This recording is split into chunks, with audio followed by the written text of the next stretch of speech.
Hello बच्चों, स्वागत है आपके आज के क्लास में। बेटा आज की क्लास में जो हम लोग टॉपिक पढ़ेंगे quantitative expression of concentration of solution. पिछले लेक्चर में, पिछले वीडियोस में हमने सॉल्यूशन का इंट्रोडक्शन दिया था और उसमें थोड़ा सा टॉपिक हमने क्वांटिटेटिव एक्सप्रेशन पे भी डिस्कस किया था। ठीक है, आज सारे टॉपिक पे वन बाय वन हम लोग डिस्कस करेंगे। क्वांटिटेटिव एक्सप्रेशन मीन्स जिसमें क्वांटिटी मेंशन हो, उसमें कुछ basic mass by mass percentage, mass by volume percentage, volume by volume percentage, ppm, ये हम लोगों ने कल डिस्कस किया था। आज स्टेप बाय स्टेप अगले टॉपिक चलेंगे। हमारा आपका जो अगला टॉपिक है मोलैरिटी। मोलैरिटी को कैसे डिफाइन करेंगे? मोलैरिटी को सिंपल सा डिफिनेशन है, आप लोगों ने क्लास 11 में पढ़ रखा है। मोलैरिटी क्या है बेटा? Number of moles of solute, number of moles of solute present in 1 liter of solution, 1 liter of solution। तो अगर मोलैरिटी का डेफिनेशन ये है number of moles of solute present in 1 liter of solution, तो इसकी यूनिट क्या होगी बेटा? It is expressed as capital M and its unit मोल पर लीटर। तो आप डिफिनीशन के अकॉर्डिंग इसका मैथमेटिकल एक्सप्रेशन क्या होगा? डिफिनीशन के अकॉर्डिंग इसका मैथमेटिकल एक्सप्रेशन क्या होगा? मोलैरिटी, कैपिटल M इसका सिंबल है, equal two moles of solute, moles of solute upon volume of solution in litre. ठीक है, एक चीज थोड़ा सा ध्यान देना बेटा, जो हमारे पास जो कंपोनेंट है सॉल्यूशन के, दो component solvent and solute, solvent and solute. तो एक कन्वेंशन के अकॉर्डिंग हमेशा सॉल्वेंट को फर्स्ट कंपोनेंट और सॉल्यूट को सेकंड कंपोनेंट माना जाता है। तो जब हमें मास अगर रिप्रेजेंट करना है, कन्वेंशन है ये, तो आप उसको डिफरेंट तरीके से भी एक्सप्रेस कर सकते हो, वहां आपको बताना पड़ेगा।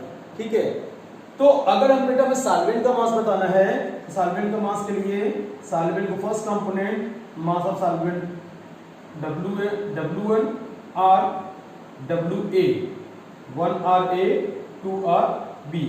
सॉल्यूट के मास हो W2 R WB। तो यही मोलर मास रिप्रेजेंट करना है, तो मोलर मास इसका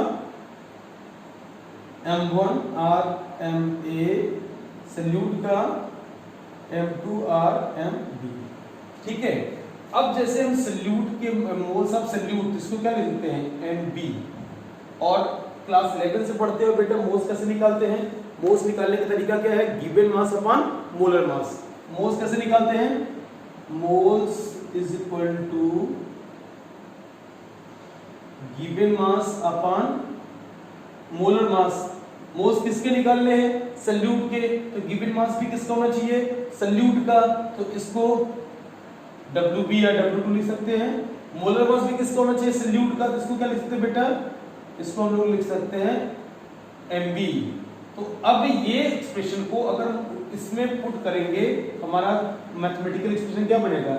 molarity is equal to mass of solute upon molar mass of solute into volume of solution in litre.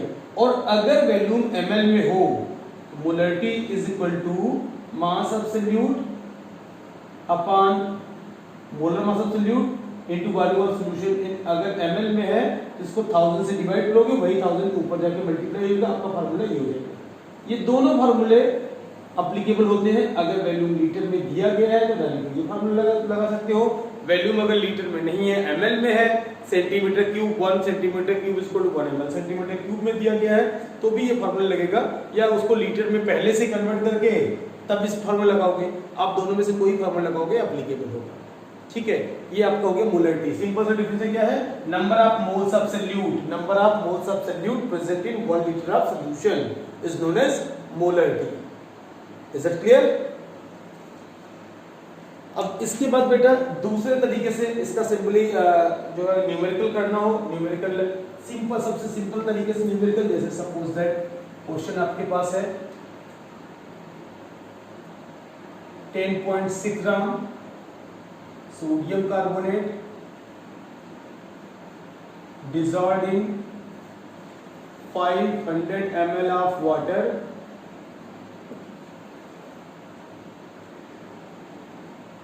calculate the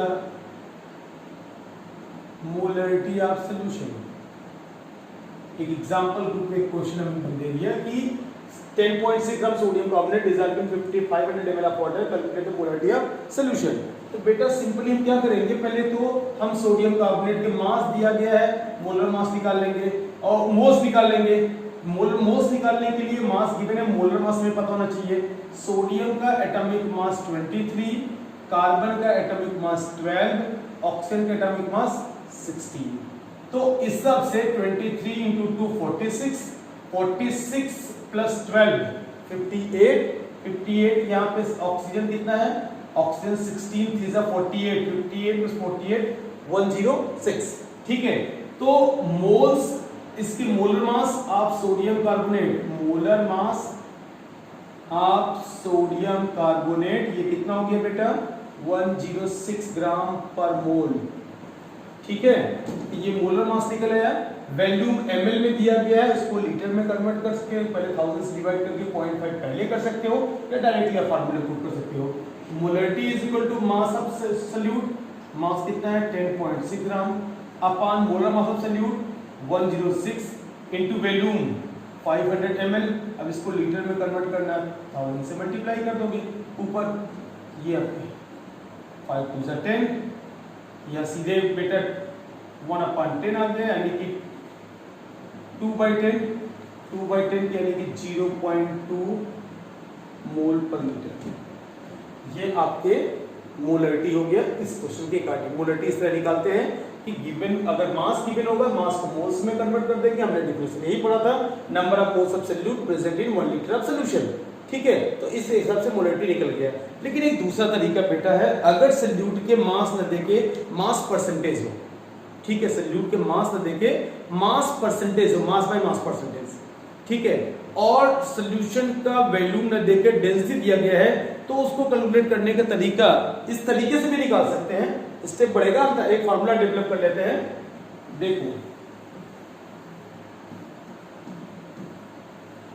एक सेकंड मेथड जिसको कहते हैं कि सेकंड मेथड से मोलरिटी कैसे एक्सप्रेस कर सकते हैं, उसको उस पर डिस्कस कर रहे हैं बेटा।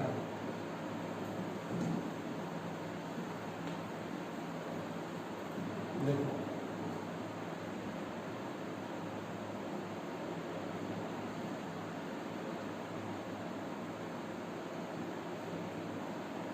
let the mass percentage of solute, ध्यान रखना मास बाय मास होना चाहिए, मास percent of solute is x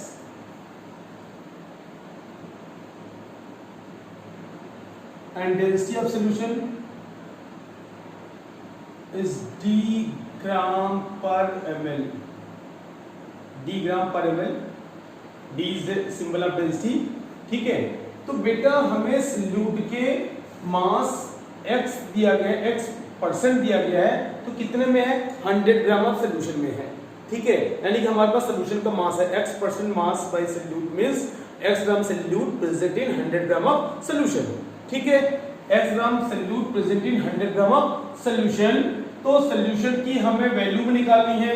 solution की वैल्यू निकालने के लिए x% by mass solute means x gram solute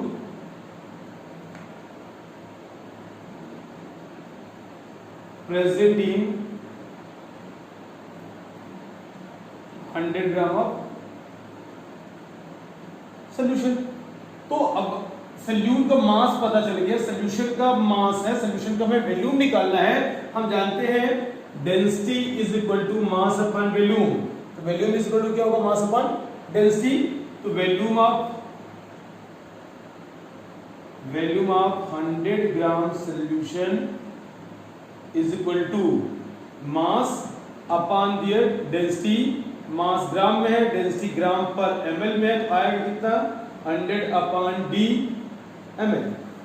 आपका क्या आ गया सॉल्यूशन का मास, सॉल्यूट का मास, सॉल्यूट का मोलर मास हम mb मान लेते हैं। मोलरिटी का फार्मूला क्या लिखेंगे, मोलरिटी का फार्मूला क्या है, मास of solute, mass of solute upon molar mass of solute into volume of solution.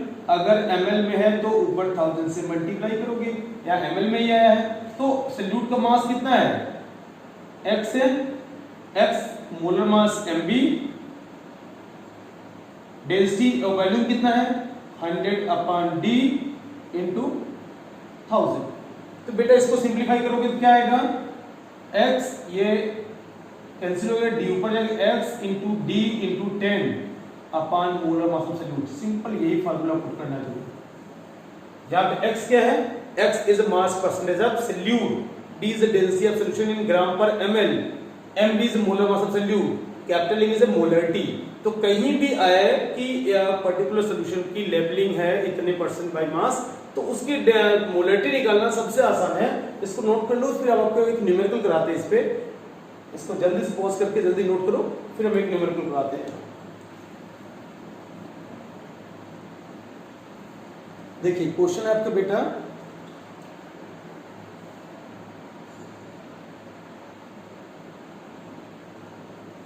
a solution of glucose, a solution of glucose is labeled 10% by mass. It means 10 gram of solute, 10 gram of say glucose present in 100 gram of solution, 10% by mass. If the density of solution is 1.2, calculate the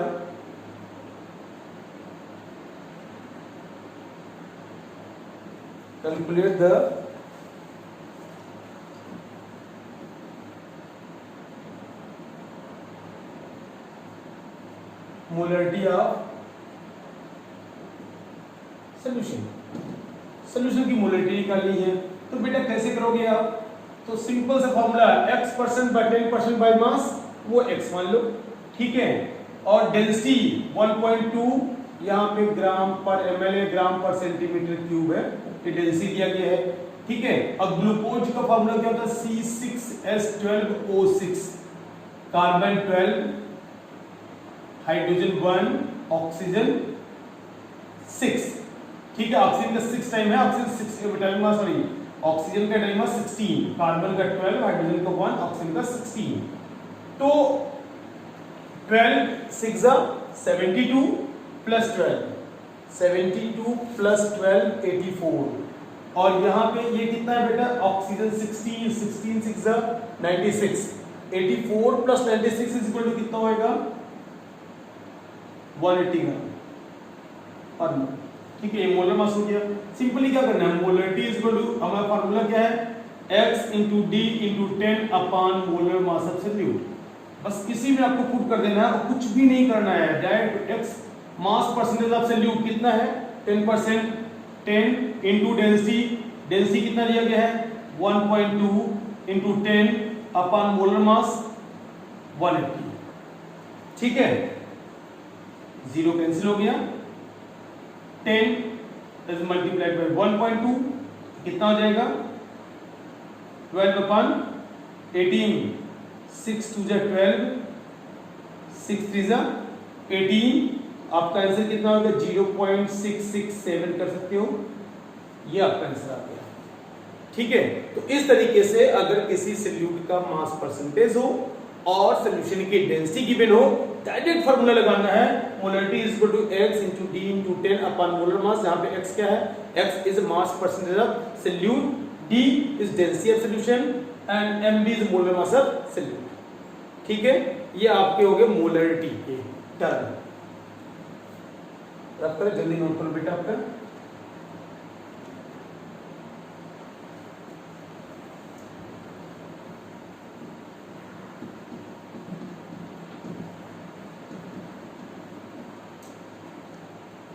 दूसरा term यहां पे है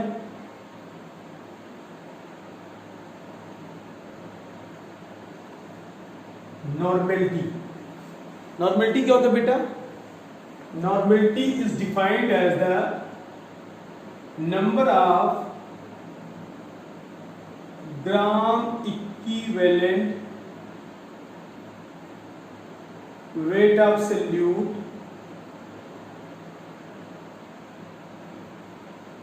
present in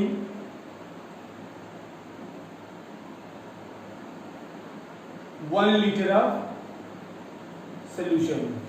क्या define करोगे? Number of gram equivalent weight of solute present in 1 litre of solution. Number of gram equivalent weight of solute present in 1 litre of solution. It is denoted by capital N। इसका symbol क्या है? Capital N। ठीक है, अब symbol capital N है और unit क्या होगी?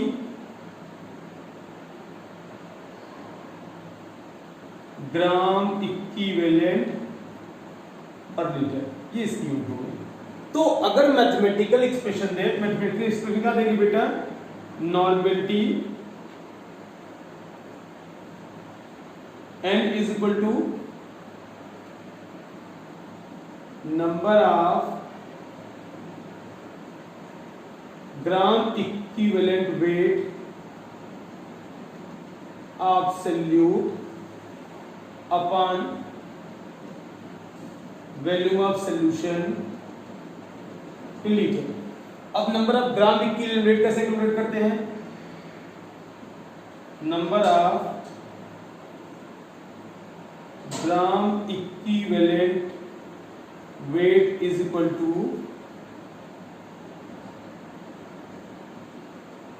Given mass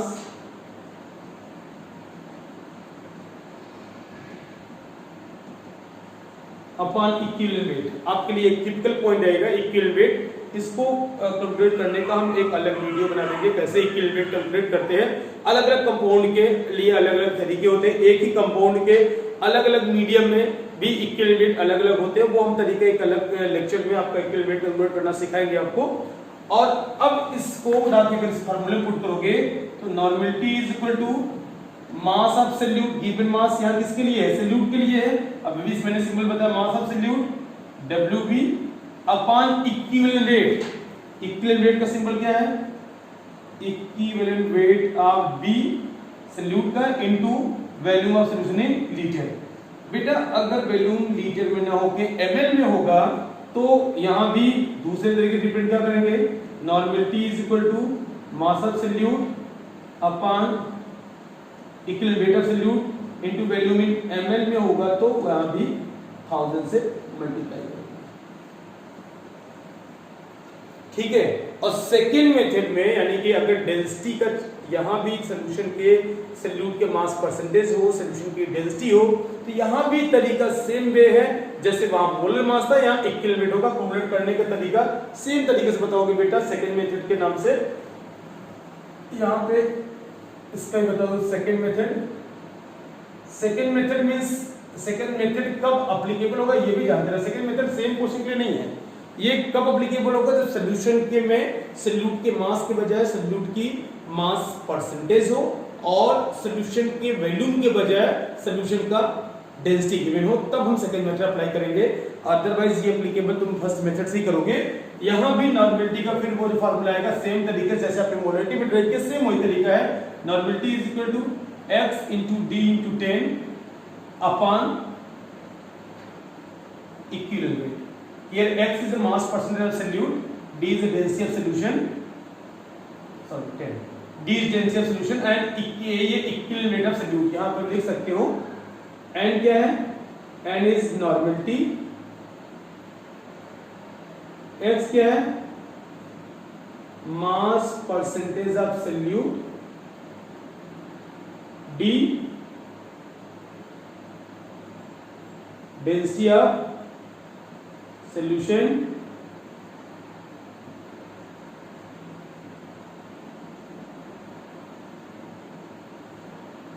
equivalent weight of solute। ठीक है, आज के लिए बस इतना ही। अगले क्लास में हम इक्वल वेट कैलकुलेट कैसे किया था वो बताएंगे, उसके बाद फिर ये क्वांटिटी एक्सप्रेशन फिर आगे बढ़ेंगे, अगले लेक्चर में फिर कंटिन्यू करेंगे। ओके, थैंक यू बेटा।